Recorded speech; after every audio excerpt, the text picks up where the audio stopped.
Hi, அஸ்ஸலாமு அலைக்கும். என்ன மக்களே, நல்லா இருக்கீங்களா? நிறைய பேர் நோம்பு கஞ்சி எப்படி செய்கிறதுன்னு கேட்டுக்கிட்டே இருக்கிறீங்க. அவங்களுக்கு நீங்கள் ஒரு சின்ன டெமோ காமிச்சிடலான்ட்டு இருக்கிறேன். வாங்க பார்க்கலாம்.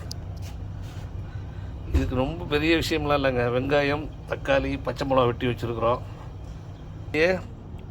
பச்சரிசி, கடலைப்பருப்பு, வெந்தயம், நமக்கு ஆப்ஷனாக இது போட்டிருக்கோம் கொண்டக்கடலை, இதெல்லாம் ஊற வச்சுருக்கிறேன். இதுதான் இதுக்கு தேவையான இன்க்ரீடியன்ஸு. ரெண்டாவது இஞ்சி பூண்டு அரைச்சி வச்சுருக்கிறேன். இது ஒரு 15-20 பேருக்கு நீங்கள் நோம்பு கஞ்சி வைக்கிறேன். ஒரு இஞ்சி பூண்டு ஒரு 1/4 கிலோ இருக்குது, 300 கிராம் இருக்குது. சரி, ஆரம்பிக்கலாம். உங்கள் கிட்ட சொல்கிற வரிசையாக சொல்லுங்கள். அப்படியா? எண்ணெயை ஊற்றிருக்கிறேன். சரி. பட்டை, கிராம்பு, ஏலக்காய் போட்டிருக்கிறேன். சரி. அடுத்து என்ன போடணும்? அப்படி கிட்டக்காங்க. ஃபஸ்ட்டு வெங்காயம் போடணும். சூடாயிடுச்சு. சரி. ஒரு 20 பேருக்கு செய்கிறோம் இன்னைக்கு. 20 பேருக்கு. ஆமாம் ஆமாம் ஆமாம்.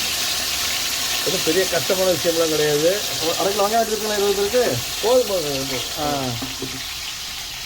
ஒரு 1/2 கிலோ வெங்காயம், ஒரு 15 பச்சை மிளகா, ஒரு 2 தக்காளி வெட்டி வச்சுருக்கிறேன். ஃபஸ்ட்டு செய்முறையை பார்த்துங்க. வெங்காயம் போட்டாச்சு. சரி. இந்த வதக்கிட்டு கிடக்குறோம். ஒரு 5 நிமிஷம் வதக்கணும். இது ரொம்பலாம் வதக்கணும் அவசியம் இல்லை. லைட்டாக ஒரு கண்ணாடி பதமாக வதக்கினா போதும். ஓகே. அடுத்து என்ன வச்சுருக்கீங்க? இது வந்து ஒரு 3/4 கிலோ அரிசி ஊற வச்சுருக்கோம். சரி. அதோட சேர்ந்து கடலைப்பருப்பு, வெந்தயம், சரி, கொண்டக்கடலை போட்டிருக்கோம். சரி. இதெல்லாம் ஆப்ஷனல் தான். கொண்டக்கடலை, வெஜிடபிள்னா கேரட்லாம் போடலாம். இன்னைக்கு இருக்கிறத வச்சு செய்கிறோம் இன்னைக்கு. சரி. அது இல்லாமல் இன்னைக்கு கொஞ்சம் கொத்துக்கறி வாங்கிட்டு வந்துருக்குறோம். அதை கொஞ்சம் வேக வச்சு எடுத்து வச்சுருக்கிறேன். வாங்க அப்படியே. இஞ்சி பூண்டு நெக்ஸ்ட் இஞ்சி பூண்டு தான். வெங்காயம் பிறகு வெங்காயம் ஒரு லெவலாக வந்துச்சா?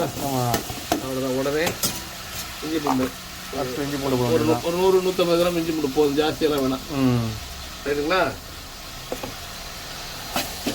ஃபஸ்ட்டு வெங்காயம், அடுத்து இஞ்சி பூண்டு. ஆமாம், அடுத்தது இஞ்சி பூண்டு.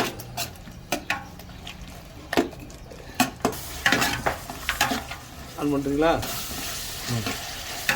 வெங்காயம், இஞ்சி பூண்டு போட்டு ஒரு 5 நிமிஷம் வதங்கினா போதும். ஒரு பச்சை வடை போனால் போதும். பச்சை வடை போயிடுச்சுன்னா பச்சை மிளகா போடுங்க. சரி.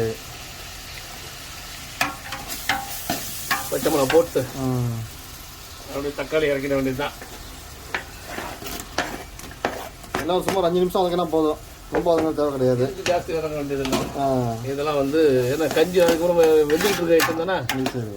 அவ்வளோதான். இதாங்க இதுக்கு உள்ளது மெயின். பெரிய கஷ்டமான வேலையெல்லாம் கிடையாது. ஆனால் இது ஒரு 3 மணி நேரம் இதை கிண்டுற வேலை மட்டும் தான் கஷ்டம். இதுக்கப்புறம் இந்த பக்கம் பாருங்க, வெந்நீர் கொதிக்க வச்சிருக்கிறேன். தண்ணி சூடானோன்னா தண்ணி ஊற்றிக்க வேண்டியது தான். அது 3/4 கிலோ அரிசி வச்சிருக்கணும். அது மாதிரி ஒரு 4 மடங்கு தண்ணி ஊற்றணும். 4 மடங்கு தண்ணி ஊற்றினா தான் கஞ்சா வரும். இது எங்கள் ஊர் மெத்தடில் மசாலாலாம் ஜாஸ்தி போட மாட்டாங்க. ஆனால் இதே ஒவ்வொரு ஊர்லேயும் ஒவ்வொரு மாதிரி இருக்கும். இப்போ இதில் எல்லாம் எடுத்துக்கிட்டிங்கன்னா கறி மசாலா தூள்லாம் போடுவாங்க. சரி. நிறைய ஐட்டங்கள்லாம் போடுவாங்க. இது வந்து நம்ம சைவ கஞ்சி வைக்கலாம், அசைவ கஞ்சி வைக்கலாம்.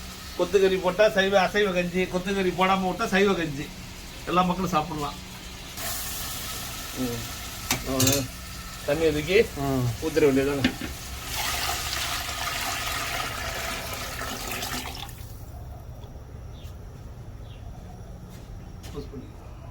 உப்பு தேவைக்கு தகுந்த மாதிரி போட்டுக்கணும்.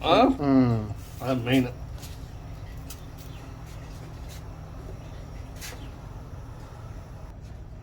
அவ்வளோதான். தண்ணி கொதி வந்ததுக்கப்புறம் இதை தூக்கி அப்படியே இறக்கிட வேண்டியதுதான். இறக்கிட்டிங்கன்னா அதுக்கப்புறம் 2 மணி நேரம் 2.5 மணி நேரம் பக்கத்துலேயே நிற்கணும். கிண்டிக்கிட்டே இருக்கணும். கறியை எப்போ போடுவீங்க? சேர்த்து போட வேண்டியதான். சேர்த்து போட வேண்டியது. அவ்வளோதான். எல்லாம் சரியாக வந்துடும், முறையாக இருக்கும்.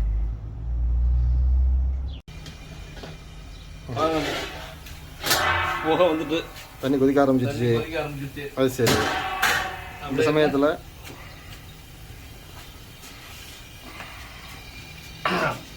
எல்லாத்தையும் இறக்கிட வேண்டியதுதான்.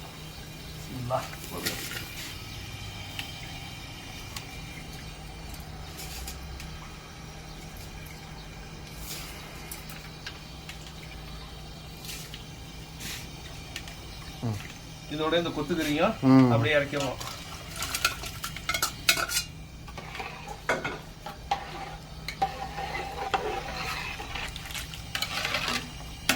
எல்லாத்தையும் இறக்கி விட்டாச்சு.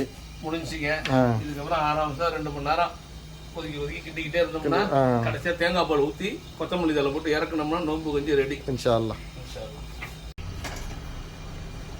கஞ்சை பார்க்கலாம் என்ன கண்டிஷன் ஆகிருக்குங்க. அப்படியே ரெடி ஆகிட்டு இருக்கு. மாஷா அல்லாஹ் மாஷா அல்லாஹ். தின்றது தான் வேலை மெயினாக. அது சரி. அவ்வளோதான். இப்போ தேங்காய் பால் அடித்து வச்சுருக்குறோம். சரி. வச்சுட்டு சிம்மில் இறக்கிட்டு அவ்வளோதான். அப்படியே இறக்கிற வேண்டியதான். தேங்காய் பால் போடுங்க. மாஷா அல்லாஹ். அப்படியே ஊர் கஞ்சி மாதிரி கொண்டு வந்துட்டீங்க. அவ்வளோதான். தேங்காய் பால் போட்டு கொதி. வாங்க மயிலாடுதுறை கஞ்சி சாப்பிடலாமா? மாயவரம் நோம்பு கஞ்சி ரெடி ஆகிடுச்சு. மாயவரம் நோம்பு கஞ்சி ரெடி ஆகிடுச்சு. இல்லை டைம் தான் ஆகலை இன்ஷா அல்லாஹ். ஆமாம் நோம்பு திறக்க இந்த பக்கம் வந்தீங்கன்னா வாங்க. கஞ்சி ரெடியாக சிறப்பாகிடுச்சு இன்ஷா அல்லாஹ்.